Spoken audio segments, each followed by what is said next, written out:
Okay, as a small warning, there might be some weird pauses and like jump cuts in this video just because I am doing some chores while simultaneously recording this. But in today's video, we are going to cover adding in components as well as creating masses, and then focus on creating sites and how we can import sites in a couple of different ways that we can approach adding in topography to our building. So to recap where we left off, we have our little 2-room building here. We added the floor and roof last time around with our settings.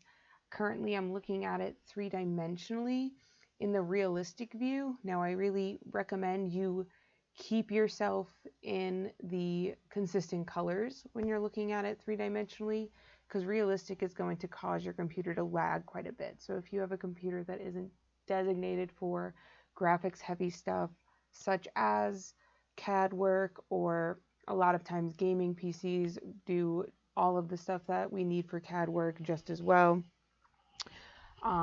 Staying in consistent colors is going to reduce the amount of lag you're going to have and chances of things crashing. But I've got my building here. If I hold shift and the scroll wheel, I can orbit around 3-dimensionally to just look at it from a couple of different sides. But what we are lacking in this building so far is if I go to my level 1 floor plan, well, I actually have it in there, so let me delete it. We are lacking that cased opening inside our wall here because it was considered a Revit component that wasn't loaded onto the desktops in the lab when we first started off. So the component library is something that is now installed separately from Revit. In the past, it used to be something that got installed when you installed Revit. Now, if you want the content library, you have to go and install it yourself. And that's because a lot of the stuff in the content library is very generic, and Autodesk really wants to push to use Revit to its fullest potential, which would be going and finding different components from specific retailers or from other websites to download to get all of the specific information bits associated with the components or pieces of the building. So to download the content library, and I know I've gone over it in class before, so I'll just touch on it here. You'll have to just Google the Revit Content Library 2022, and then if you scroll down this list, it's right here. Now, you only need to do this installation if you have Revit installed on your personal Windows computer. So if you were using a computer in the lab, or you are using the UDesk virtual machine, then this should be preloaded in. And I got it. Our tech department dealt with the issue really fast, and I went and double checked last week, and it is installed on pretty much all of the computers, so it is there now. So you don't have to do this download unless you are using a personal copy on your own Windows computer. But what the content library does is it puts in different components and puts in different pieces. That way we can customize our building a little bit further. So when I go to add in things like doors or windows, when we clicked on door the first time around, there was only this one type of door called single flush. We can see here though, when I click on this, I have 2 different types of doors. I have single flush and I have door opening. And that's because I went into the content library folder and I installed the door opening into this project. The reason why all of the components in the content library aren't pre-installed is because that would then make the file incredibly large, and it would make it a lot longer of a process to launch Revit and load in our projects if every single possible thing was loaded in at the get-go. So what we can do instead when we open this menu up and see only the one type of door is we can come right up here and still in the door tool and click on that we want to load in a family for a door. This then brings us to our folder, which will have all of our different parts or pieces in it. Now, if you do not have the component library here, so right now I only have these two folders. So my component library on my personal computer, I actually didn't do the installation yet.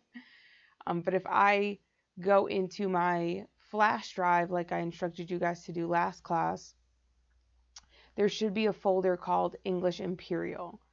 And then that, if I double click on that, it'll open up all of the different folders of the content library. If you're on one of the lab computers, this folder should open up automatically, which is pretty nice. So the content library is split into different areas, and they're pretty straightforward for what each one of them is going to have inside the folder. So this is going to have all of our annotation symbols.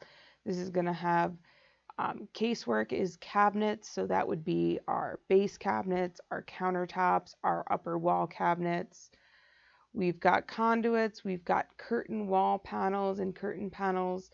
So these are going to be things related to curtain walls or glass walls. Detail items, so these are things that we'll see in section views. Doors, that's what we'll want to go for this one. Entourage has kind of a couple of random things in it. So what I recommend for some students, especially starting out, is to go through some of these folders by just double click on another folder, another one, just to kind of see what's in here. So I went into showers, and if I click here, it'll give me a preview that this is what a shower stall looks like. And then you can use these back arrows here to go back to the original folder where it has all of the libraries. Or you can also click up here and just go back to English Imperial, and that brings you back to the original library. A lot of times in classes I'm asked, hey, where is, this particular piece? And at this point, I have memorized a good deal of the content library folders and where different components are going to be found. But there's really no secret to it. It's just I've used it a lot and I've explored it a lot, and that's how I've become familiar with where the different pieces are in these folders. So I just kind of look around, and if it's not in the folder I want, I just click on the back button and go to the next one. But since we want to load in a door opening, I'm going to double click on doors. And if I click on something once, it allows me to see a preview of it, and then I can kind of see if that's maybe the door that I want. So if you're ever unsure of which door you want to load in, so these are garage doors. I can even go into the residential one, and there's a couple of other doors and side lights and things that I might want to add in. So if you're ever unsure, you can always just go through and just look. There's no harm in just going through and looking at it to see if it's the door you want before trying to load in every single one. However, the one we want is just going to be right in the door one, and then I'm just going to click on door opening. That's the one we want to load in. So I'll click on open, and then I have my door opening to load in. So I'm going to want to use this one right here that's 36 by 80, and I'll click on it. And again, just like I did with those windows beforehand, I'm just going to click sporadically or randomly to place it. And it symbolized it with those hidden lines for us, so it automatically knows that that's the symbol that's going to be used for a door opening, and we don't have to worry about adding in it as hidden lines because it's going to take care of that for us. And then I'll just hit escape twice to exit the command, and then I'll just refresh you with the align tool of getting this lined up with this one. So again, the align tool is going to be up here in the modify panel. So I can either just click on modify or click on like one of the windows to open up the modify panel. And then align is right up here.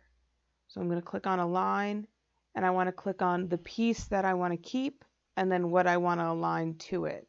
So I'm going to click on the center of this window, and then I'll go to the center of this door, and it'll align the two of them. And I always think it's a good idea to lock alignments after the place. So this way I don't have to place a measurement of this being 4 feet. I can just use that align tool to put those two together. And I'll just hit escape twice to end the command altogether. So to just refresh ourselves a little bit more with the components tool or the content library, some components can only be loaded in when you are in a specific tool. So for example, doors can only be loaded in using load family when you are active in the door tool. Windows can only be loaded in when you are active in that window tool. Everything else is going to get loaded in this component button. However, if I can't just use a component to load in a specific window, I have to be in that window tool, which makes sense.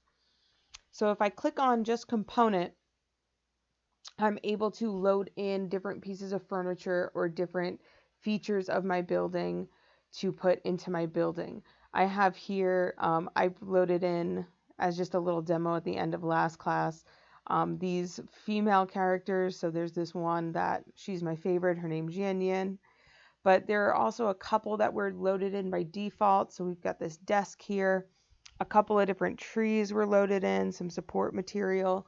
But let's say I want to put a bed into this room here. And there is no specific bed here for me to be able to place. So instead, what I would do is, while I'm in this component tool, I would come up to load family. And then I'm just going to click up here so I can go back into my English Imperial folder. And then I'm going to figure out where in all of these different families are the beds. So if I look at all of the different categories, I can pick in between. My guess would be that it's in furniture. And if I double click on furniture, I can see that we've got like some garbage cans, a TV stand, television, a piano, and then if I'm paying attention, I can see that there's a specific folder called beds. So I'll double click on that. And there's even a few different style beds that I could load in. Again, they're pretty generic looking, but a lot of times what we're just going to want for this Revit model, particularly with furniture, is something as just kind of a placeholder to help us come up with our furniture layout. We're not looking for a specific bed, and there's no way for Revit to have every single style bed possible in here. So I'm just going to load in this bed box. You can choose whichever one of these you want. The high schoolers love to load in the hospital beds. And I'll click on open, and it's just going to load in this bed. If I click here, I can switch between a couple of different sizes based on whatever I want to load in. And then I can click to place it. If I want to spin it around, I can use the space bar while I still have it active to spin it. So I can spin it before placing it if that's something that I wanted to do or needed to do. And then to finish adding in furniture or different components, I would just double hit the escape key on my keyboard to end it. Okay, so sorry, I forgot where I was. So I've placed a component in here. Now, there aren't a lot of components I remember. There aren't a lot of components loaded in with different styles of things because they want you to go online to look for different resources like that. So there are two main places you can look for different components to download. So one of them would be a site called Revit City, which let's see if I can spell it right. So on Revit City, you do need to make an account to download. It is completely free to make accounts, however, but we'll just go through and search. So if I search bed, and their website can be a little slow sometimes, it's going to show me all of the different beds that I could go find and download into my model. It's also going to have listed here on each model the year that it was made. So you need to make sure that it was not made in a newer version of Revit. Since we're using 2022 and 2023 only got released like maybe a week ago, chances are none of these models are going to be made in a Revit product that is newer than the one you are currently using. If it's made in an older one, that's totally fine. We can still use it. But I can go find any particular one that I want. There was even up here, there was that Murphy bed that looked like kind of cool and interesting. And this is something that would be really hard for me to model into my particular house. So instead I could download it from their site. So I can log in. I believe I remember my username.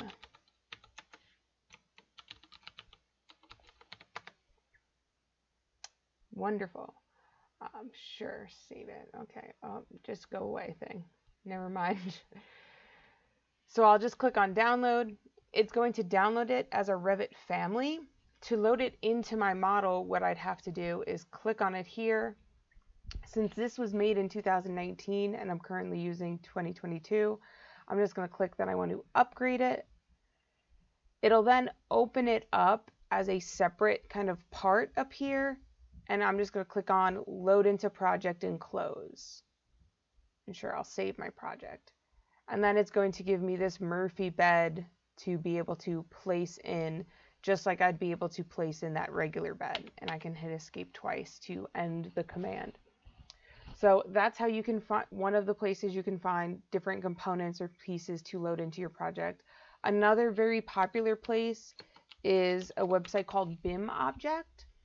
Now, BIM Object was actually purchased by Autodesk, I believe, a year or 2 years ago. So they have a lot of different components and things that you can load in. So there's lots of different furniture that you can find. It looks like here they've even curated things into different collections for like houses and homes. Again, that's going to be free on here. Some stuff might also, let's see if they just have a sign in with Google option. Otherwise, okay, I'm not going to go through the whole process of setting up an account right now on this email address. There could be things though that also cost money. So it's going to depend on whether or not it's free, and you can find that pretty easily.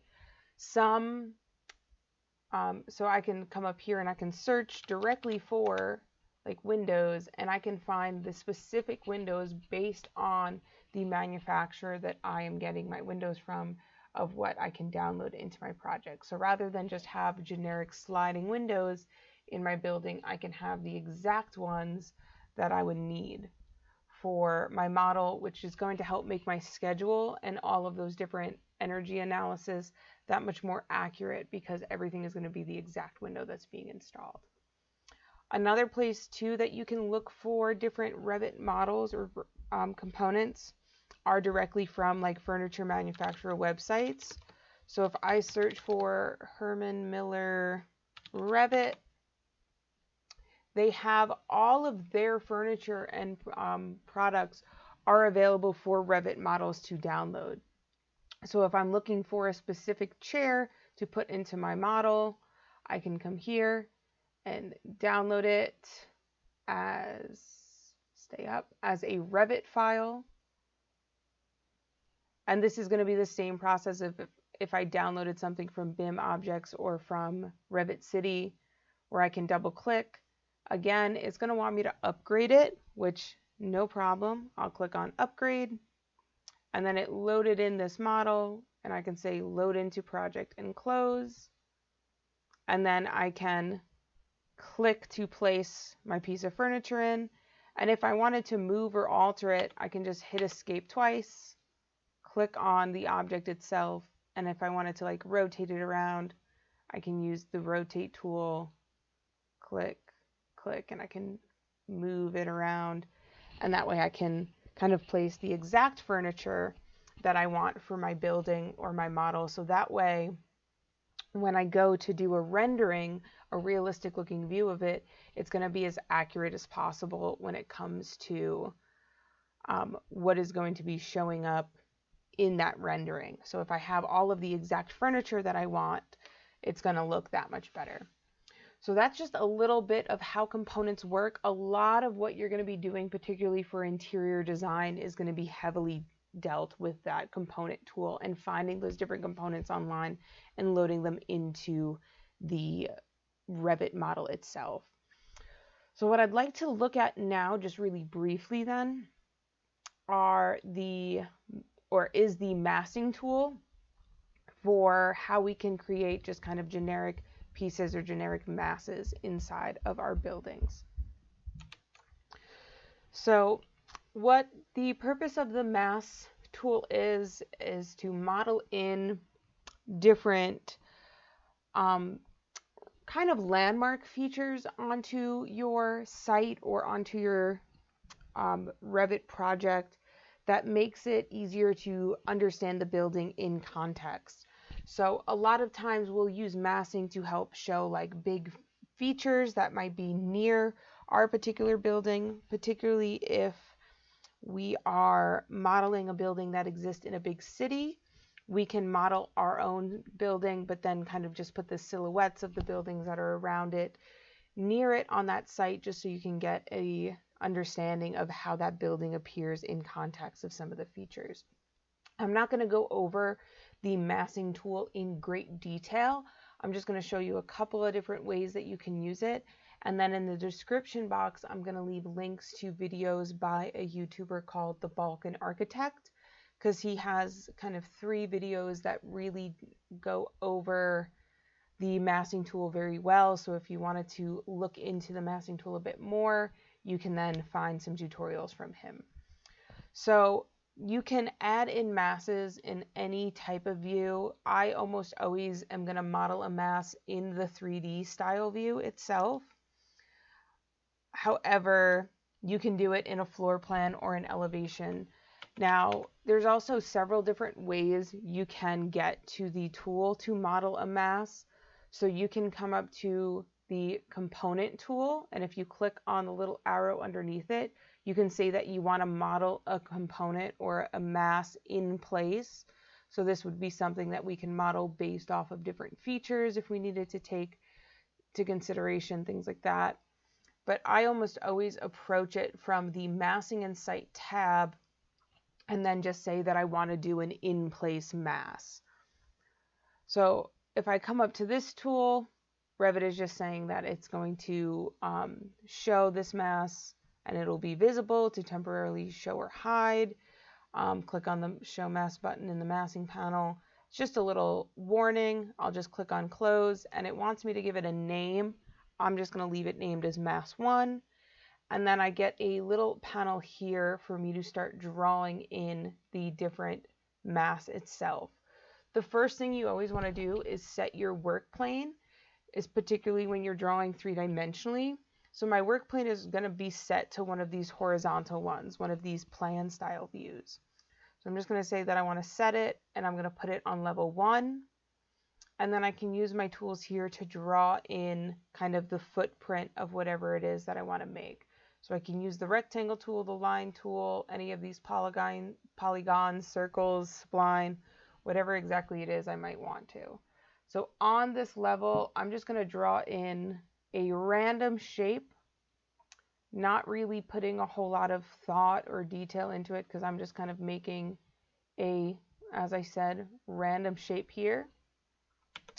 And I'll just hit escape to exit out of drawing the profile, and then I'll click on it and say that I want to create a form from it, and it'll take that profile and it's going to bring it up a specific height.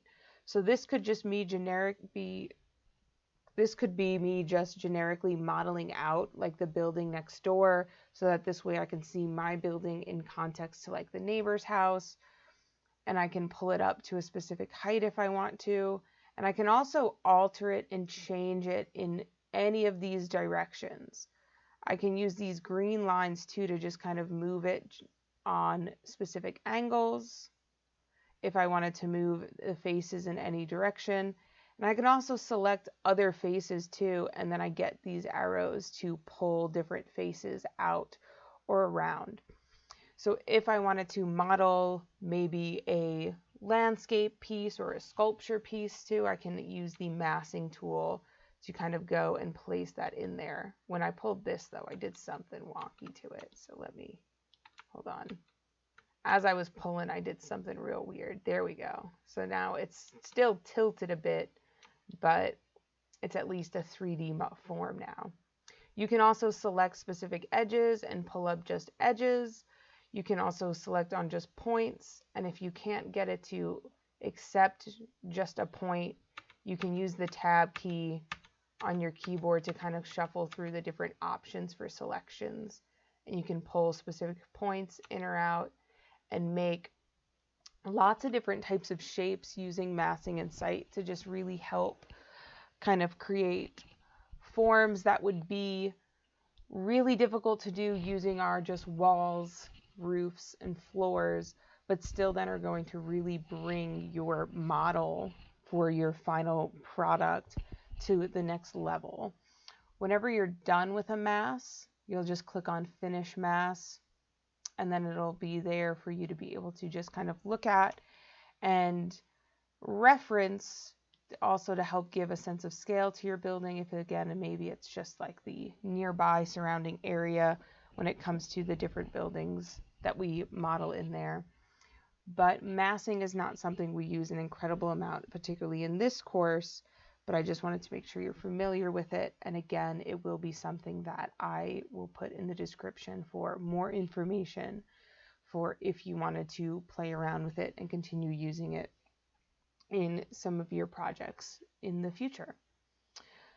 So then the last thing I want to speak on in this video is using the topography tools and a couple of different ways we can add in sites to our building. So the topography is going to add in just like the ground and the dirt surrounding our building. So I'm just going to click on this mass and use my delete key to delete it. And again, a couple of different ways we can do it. Now, in the context of this building, we actually do know exactly what the site's going to be looking like, because from a previous in-class assignment when we went over that site plan in AutoCAD, we actually have something to reference when it comes to the site. So, and in most contexts, you are also always going to know what the building looks like. Very rarely are you going to be given the job to generically do something.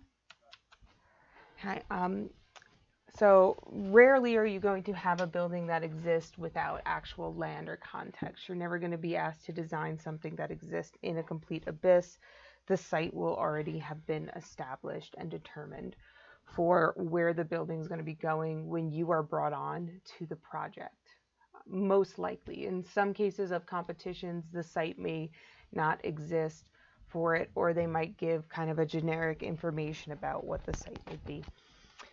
So if we're in a scenario where we have no idea what the site's going to be, we can still add it in using these same tools. So first thing I'm going to do is go into my site plan. So I'm going to double click on site, and it's just showing me my building from above. So this right here is the roof of my building, and these are just elevation markers, and I'm actually going to right click on just one of them and say hide in view category. That way they all just kind of go away temporarily, and I'm just left with just the building itself, because I'm not going to need those particular symbols in this particular plan. To activate any topography stuff, you're going to go into the massing and site category, and then you are going to click on the Topo Surface tool here. Topo Surface is going to add or create a menu very similar to floors and roofs, in which once I click on this button, I'm not going to be able to do anything outside of topography until I either cancel it or accept it or finish it. Now we're going to place points for our heights based on the particular elevations of the ground around our building. So by default, our elevation is going to be placed at 0, 0, and that is going to be where most likely we want it in relation to just our floor plan, because our level 1 is also at 0, 0. So again, if I'm just creating an absolutely flat abyss of land, I'm just going to make sure that I have place point active. This elevation is set to 0, 0, and I need to place at least 3 points for it to measure between. Usually we place at least 4, and so I'll even do 5, just that way it's just kind of a square-ish shape. And we'll click on the green check, and it has created this piece of land. We'll look at it in the 3D model. So again, I can get through that there or up here. And if I orbit around by just holding shift and the scroll wheel, I've just created this flat piece of dirt that is surrounding my building, and it's actually going through my building at the moment too. That just kind of helps grounds our design, because our building is not going to just exist in this void that is the Revit model space. However, the chances of you having a piece of land that is like this, that is a completely flat concept, is very, very, very unlikely. So I'm actually going to click on this and then use the delete key on my keyboard to get rid of it, because I'm never going to really have a piece of land like that. Instead, we would have our land with our topography, in which we'd have several different points of elevation. So even if I did have kind of just a flat piece of land near my building, then I can always come change those heights and say that I want 1 foot and start to place those sporadically kind of up here. And then I'll even say 3 feet, up, up, up. And if I look at the 3D view while I'm modeling and orbit around, we can see there's that gradual slope coming up. And these topography lines are being added in as I place points going up and up and up and up and up. But still, this is not mimicking the elevation that I want for the site plan from that previous assignment we did in AutoCAD. So I'm actually going to cancel this surface, and I'm going to go back into the site plan, and I'm going to show you how we can get directly from AutoCAD our site imported into here, and then the 2 different ways we can use it. There's one way that is a bit more of a simplistic approach, but it does take more time because you have to do a lot more clicking. And then there's another way that takes a little bit more time setup wise, but once you get used to it and familiar with it, it is a faster and more accurate way in the long run. So the first thing I'm going to do is come up to my Insert tab, and I'm going to import a CAD file. Since our site plan that we have in AutoCAD is made as a DWG, and the companies that made AutoCAD and Revit are the exact same, it's going to import in really easily. So I'm going to click on Import CAD, and then I'm going to look at my flash drive, and I believe mine is here in this AutoCAD one, and here it is. So for me, it's saved as this. For you, you might just have it named as site plan, but this one I have here called site plan, I didn't actually save the final version on this drive, so I'm just going to use this one. It'll be similar enough to what you have that it'll work. When it comes to all of this stuff for our positioning and our placement, we're just going to leave all of that alone, and we're going to say okay, and then it's going to import it in over here. Now, if our building's over here and our site plan's here, we need to move it into place, but if we try to move it right now, it will not move. So if I click on it and come up to the Move tool, and I try to grab it and place it anywhere, it's going to give me this error code that says this element's pinned and we can't move it. So before we can move anything with our site plan, we need to click on it and then click on this little pin option to unpin it. Now, when I go to move it, I'm going to grab it by one of these corners here. So that way, when I go to move it, I can click right on that corner and just move it into place. For me, mine is a little bit larger, or in the CAD drawing, it's a little bit larger than this building because I changed the building a little bit for our particular assignment, but it'll still get the point across. So now I have these topography lines going across my CAD drawing, and I can use those as references for creating my building and its footprint. So my building topography, excuse me. Each of these topography lines are representing a 1 foot change in the topography itself. Now, what I had meant earlier when I said there's kind of two ways to approach it is that this CAD file itself actually has elevations directly linked to it. So if we go look at it in a 3D view, we can see that kind of the bounding box for this CAD drawing. See how it has those lines going all the way up? If I scroll out and orbit around, it actually has up here a 3D topography associated with the file itself.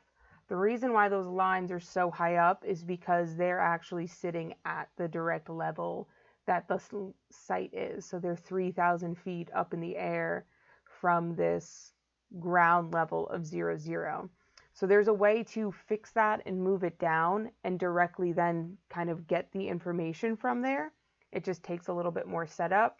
So first I'm going to show you how we can just trace and mimic a lot of the line work in our site plan, and then I'll show you the other way to set it up and use the topography directly from there. So if I double click to go back into my site plan, I'm now going to go back into my massing and site tab, and I'm going to start the topo surface to start a site. So I'm going to set my elevation back to 0 feet just because I had made a couple of clicks and moved it around. And I'm going to start on this line here that directly intersects my building. This is going to be my 0 just because 0 is at my floor plan level. And then I'm just going to move my elevation up 1 foot for each one of these lines.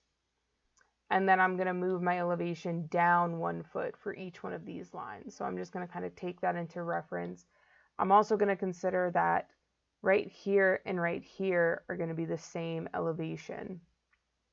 But so I'm just going to start clicking and placing points along this line. None of the points I place are going to be perfect on this spline, but I'm just kind of tracing along it as I go.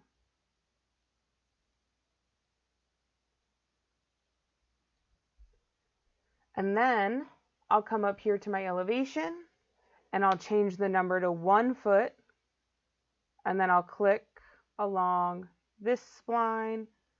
How many points do you need to add? Who's to say?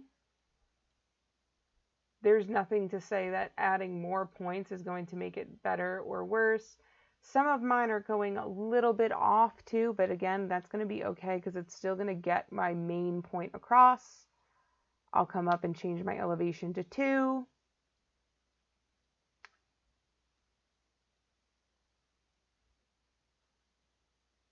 And just click my way across.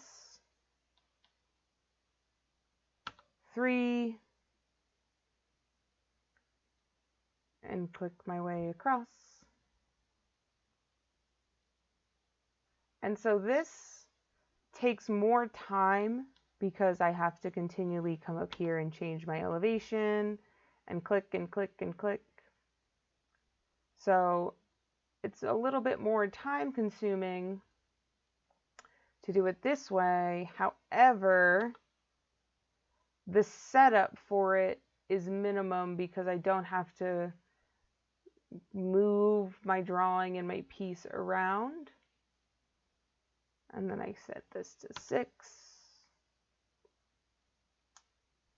So if you're unsure of how to move things and still are not feeling incredibly comfortable with Revit, this is always a good way to go and start.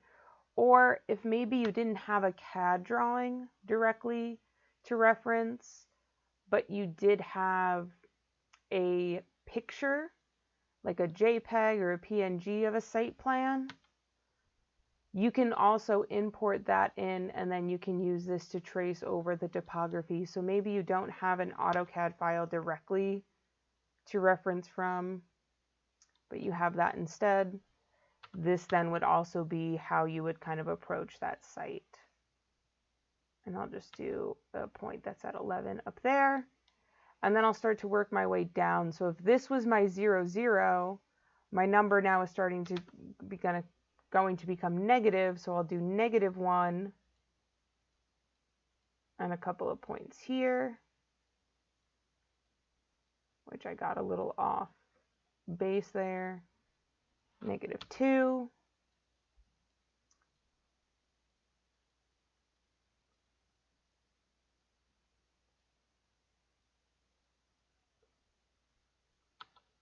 -3, so I'm just decreasing the number now by 1 each time.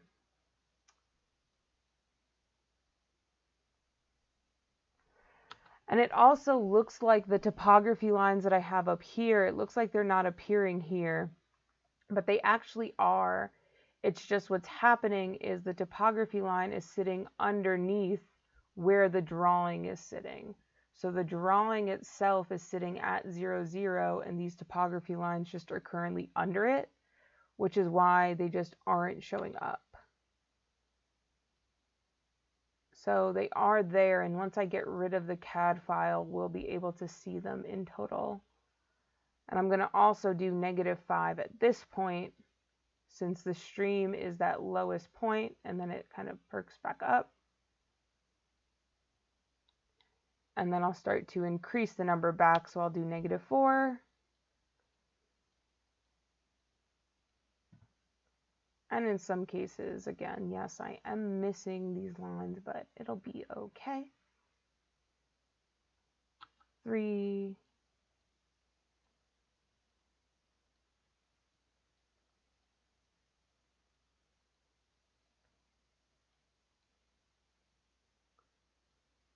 -2.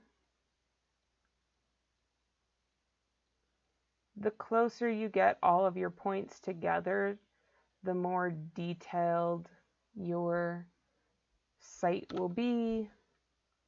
But for the purpose of this example, I'm going to speed through some of it pretty fast. So I've got all of those points, and I'll hit the green check, and we'll look at it 3-dimensionally. And I've got my site here, kind of with its slope upward, and then its dip for the stream, and then kind of coming back up for the other half of the stream. So then I could come into my AutoCAD drawing and then right click and say delete, or I can click on it.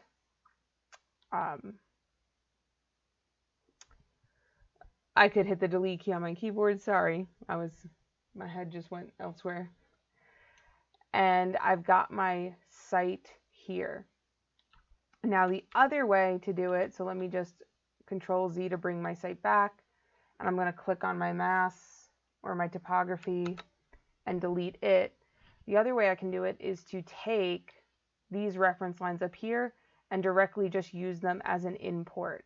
So the way I have to set that up then is to come to my view cube and look at my drawing directly from the right, so that this way I'm facing this plane completely flat, or I could also do this from the left.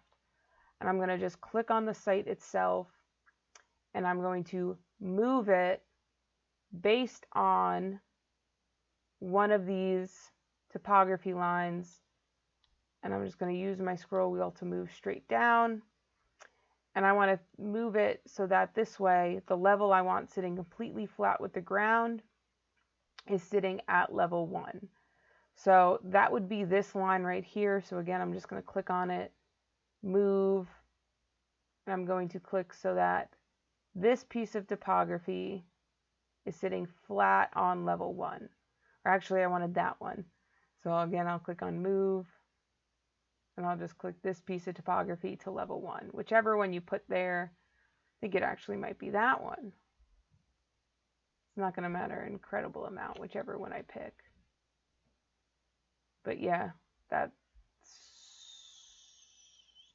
the one I wanted? Let's see. Let's hope so. Is there, and I can use this then as a reference for my building, and it moved then the rest of the line work all the way down there. So I don't think that was the one I wanted. think it's this one. Let me think.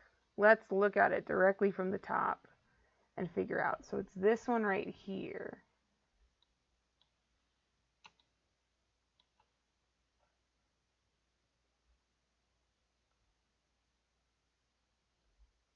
I'm going to look at it straight from the right. Zoom in on it.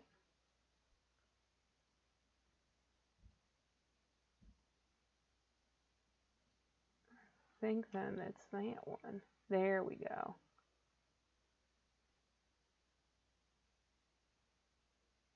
So I could use that one, or I could use that one. Every time you click on the view cube, it is going to reset that view because it's going to want to show you everything in the drawing. So I could either do it based on that level or this level. And either way, my drawing area will work out just fine. So I'll leave it on just that level. And then I'm going to go back into my Masking and Site tab and come to Topo Surface. Sure, I'll save my project. And I'm just going to say that I want to create topography from an import. And I'm just going to click on this import. Now it's asking which layers do I want to consider when I'm doing my import. So I'm going to click on check none to get rid of all of them. And then say I only want you to look at the see topo existing, because this is that layer that we did our topography in. And then I'll click on OK. And then it builds out a topography map based on the topography itself that comes directly from AutoCAD. So I don't have to worry about modeling any of that, because it's just going to build it out for me automatically, which is wonderful. And I'll click on the green check for the surface. And now we have our surface created. The only things then that we're going to have to work on just fixing a little bit is if I go into my site plan is I need to then add in the area for my road and for my stream. So that now is sitting kind of hidden behind everything. So I need to first bring it up so that way it's just going to give me easy lines to split everything up with. And then I can use some tools to split everything up. So I'm going to go back into my 3D view. I'm going to look at my drawing from the right side again. And this time click on the big topography column that exists. And I'm going to move this up. So that way it's now sitting above everything. So when I go into my site plan now, the topography lines that exist from the CAD file are there, and all of the different layers are there, and it's going to make it really easy to reference when I go to split everything up. And then after that, I can go and delete this off of my drawing. So to split this up into the road, the ground, and the stream, I'm going to go into the split surface tool up here. So still in the Masking and Site tab, I'm going to click on split surface and then click on the surface itself. So what it wants us to do then is to pick the lines that we want to split everything by. And so I can actually just easily go in and use the pick line tool and just kind of trace on the line that already exists. And it just wants me to split this into two pieces. So it's going to be this big chunk and then the road up here. And I'll just click on the OK button. And now I have two different surfaces, this part for my road and this part for my ground. So I'll hit escape, and I need to split it again now for the grass and the stream. So I'm going to go back in again and to click on split surfaces. This time I'll click on the lower half of the site, and I could draw things in individually. So if I wanted to add things like a driveway or maybe my own walkway, I can, but I'm just going to use the pick line tool to easily just click on the lines that reference this stream, which it looks like I made a little so I have to click on that and then delete it.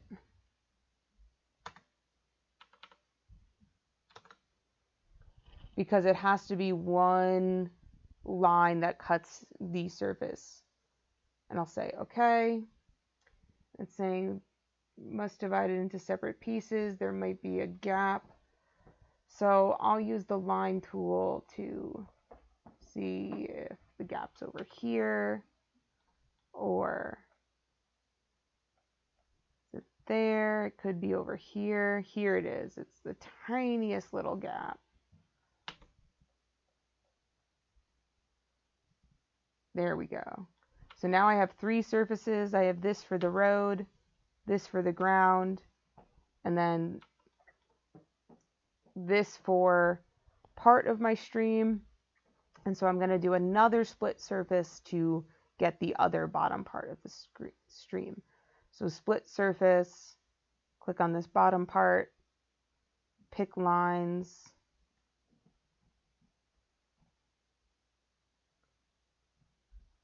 and chances are when I go to finish, it's going to say that it needs to completely split it.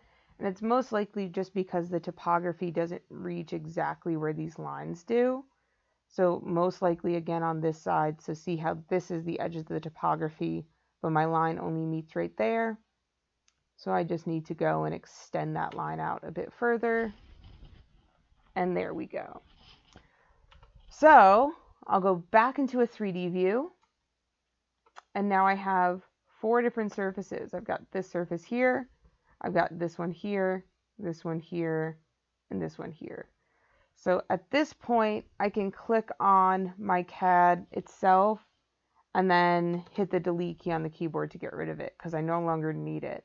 And this will now be nice too because when I go to like click on the home button, it'll just zoom me in on just my building rather than try to zoom me in on every single thing that exists in the entire site. So that'll be nice. But I need to show that there's a difference between this, and this, which is hard when they are just a brown pile of dirt. So I need to change the materials, which is a similar process as changing our materials for our floors, our walls, our roofs, but there's just a little one less step to it. So if I click on my what's going to be my roadway, instead of having to go into edit type here, I just choose my material directly from the properties bar. So I'm just going to click on where it says by category, click on the little ellipses that pops up, and I'm just going to search for asphalt, which the asphalt I'm looking for doesn't automatically pop up. So I'll just open up the material library to search with, and then there's asphalt pavement right here that I'm going to load into my project. And then I'm going to go into the graphics tab and just check off use render appearance. So again, use render appearance is going to change the color that shows up in consistent colors, which just helps us remember what material we might have applied there. So I'll click OK, and now this is asphalt. I'm going to click on here, which is going to just be my ground, and I'm going to change its material to grass. So I'm going to search for grass, and nothing's preloaded in, but there is a grass right here that I can load, and I can check off use render appearance. However, the color they apply for the generic grass to me is that's crazy dark and I hate it. So there's 2 ways that I can combat this. One is to not use the render appearance, and I can click on this right here and just pick a color that I want for it. Or I can go into the appearance tab and I can actually change what picture they're using for the grass. So this is the one they chose by default. I can say that I want instead to use a light rye, or the bluegrass ones I think always look really nice. They look very generic green. And then I can use the render appearance, and I'll just click OK. And once I click off of it, this is now this green color. For my stream here, so I'm just going to hover over the edge to click on it. I'll come to click on by category, and I'm going to change my stream to water. And I had to just load water in, and I'll check off to use render appearance. And I'll click OK, so that way we can just see a difference here. And then on this bottom portion, click on by category, click on the ellipses, and I'll go into grass. And I don't need to change any of that because it's just going to assume I want the same settings that I used for grass elsewhere in the project. So I'll click on OK. And now I've got a site put together for my building. And I'm almost ready to be complete with it. First off, in our original drawing, we had lots of just kind of like trees and plants or planting kind of going around here. So the way we're going to add those in is in the Masking and Site tab in Site Components. And there are different site components that you can add in. There's all of these different types of trees here. And so we've got just some trees that we can sporadically place around. I always like to hit the space bar just to kind of change the symbols. They're different sizes and diameter. I'm just going to put a couple. I want this blue. This blueberry elder, wonderful, wonderful.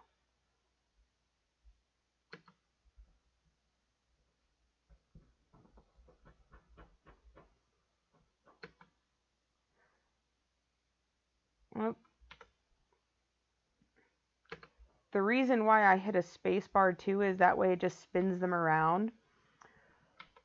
When I go into the 3D view, they don't really appear like a whole lot because they're just that generic tree shape. But if I come down here and change my visual style to realistic, if every single tree is facing the same way, it starts to look a little silly. And so that's why hitting the space bar is just going to flip some of them around a little bit and give it just a slightly more realistic looking view compared to having them all in the same direction. So the space bar then just takes that one and kind of just flips it around to make it look a little bit different. Then lastly, the big issue I'm going to have, well, actually there's two big issues I'm going to have, but one of them's not a big one, is that, and we can kind of see it in here, is if I look in this window, I've got dirt sitting inside my building. And if while I'm in the 3D view, I turn my section box back on, and I can drag this section box through part of my building, we can see here that the ground is just kind of slicing through it right here. And in fact, the building is still just floating ever so slightly. So there's a couple things I need to do to my site to change that. So I'll bring that back out. And while I have my topography selected, I'm going to click on Edit Surface. And I'm going to add in a couple of points around here to bring this up so that this way this isn't awkwardly floating on this portion. Because if this is my 0, 0, this is going to be my -1, and that's why it's sloping down. So I'm just going to bring it up a little bit here and then down a little bit over here. So I'm going to click on Place Point, and I'm going to set my elevation to 0. And then I'm going to carefully, while in the 3D view, try to place points kind of near my foundation of it. Another way to help do this best is to go kind of into wireframe, so that way you can really kind of see where you're clicking and placing a little bit better.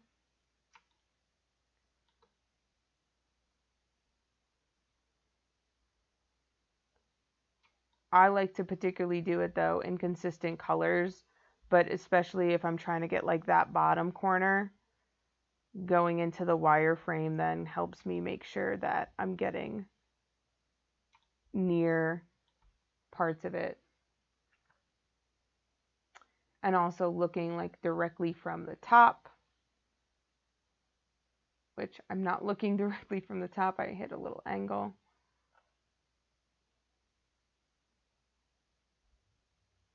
And so I'm just going to kind of go and hit each one of those corners.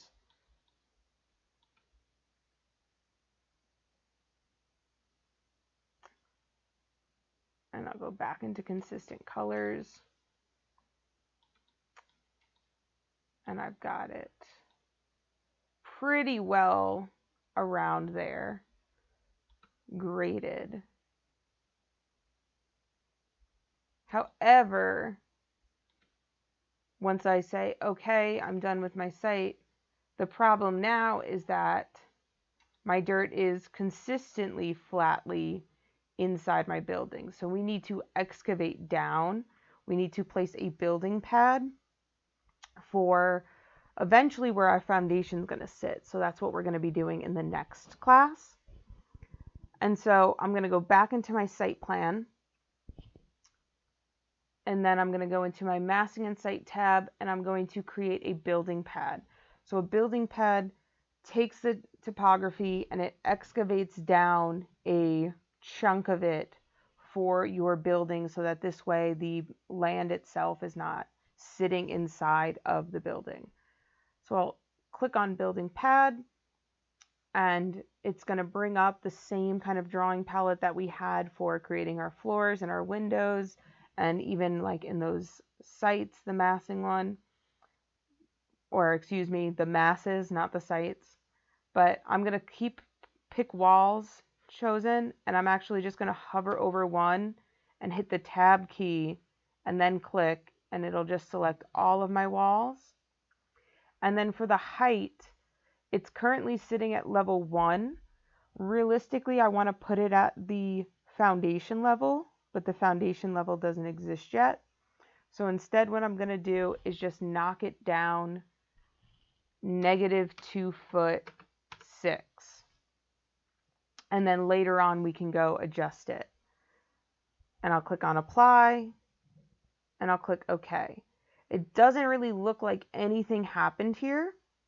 But again, if I go to my 3D view, and since I have that section box turned on to cut the building open like this, we can see then this is our building pad, and it just kind of brought the ground down 2 feet 6 inside of our building space. And just now we have this excavated hole. And then in next class, we'll add in our foundation walls in here as well. So that's a couple of different ways we can add in different sites to our building. Now, in the site plan itself too, our topography lines are these really strong lines, and typically we would want them to be those dashed lines for the different pieces or the different topography here. So one way we can easily change that is without having anything selected while we're in the site plan. We can come up here to our visibility and graphics and click on edit. And then if I scroll down to topography, I can override the lines to say that I want them to be dashed. And I can also override the color to say that I want them to be kind of like a lighter gray, so that way they aren't black. And then if I click OK, doesn't look like apply. Why didn't we change? Hold on. Okay, I figured out why it didn't change. I changed the wrong thing. So still, while I'm in site, I'll come to visibility and graphics and edit that. And there were 2 things that I did wrong. So I came up to topography and I changed this for in cut. So this is how it would appear in section.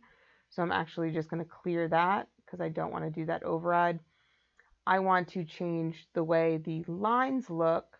So I'm going to click on this little expand one, and we have the primary contours and the secondary contours. So for primary contours, I'm going to change the line, and I'm going to change it to a dashed pattern. with a gray color and a weight of, let's do 2 and see what happens. And then for secondary contours, I'm again going to do a override of a dashed line with a gray color and a weight of 1 and click OK. And then when we hit apply, we can see that our topographies have changed to dashed lines. Let me go to the primary and I'm going to set it to a weight of 5 just to see if that does anything. It doesn't seem like it does much, so we won't bug it too much, but we can see here then distinctly it gave it a difference. So then I'll click on OK, and then I've got my topography lines coming in with a lighter tone and their dashed lines, which is going to be better suited for my specific plan. And so that is adding in components and really dipping our toes into adding topography. I know it seems like we did a whole lot, but that is just kind of one little portion of what topography can do, because there's so much more, and some of it is just playing around with these, like adding in different labels for a topography. So we can have our label then saying what all of these are going all the way across. I can have each one of those labeled, or I could just choose each one individually. So I can instead just have only that one labeled and only this one labeled, and so on and so on and so on. So much more you can do with it. In the next class, again, remember we will not be meeting in person on Wednesday. There will be a recorded lecture that goes over foundations and adding in details and section views, and you will be doing that on your own as kind of a guided study.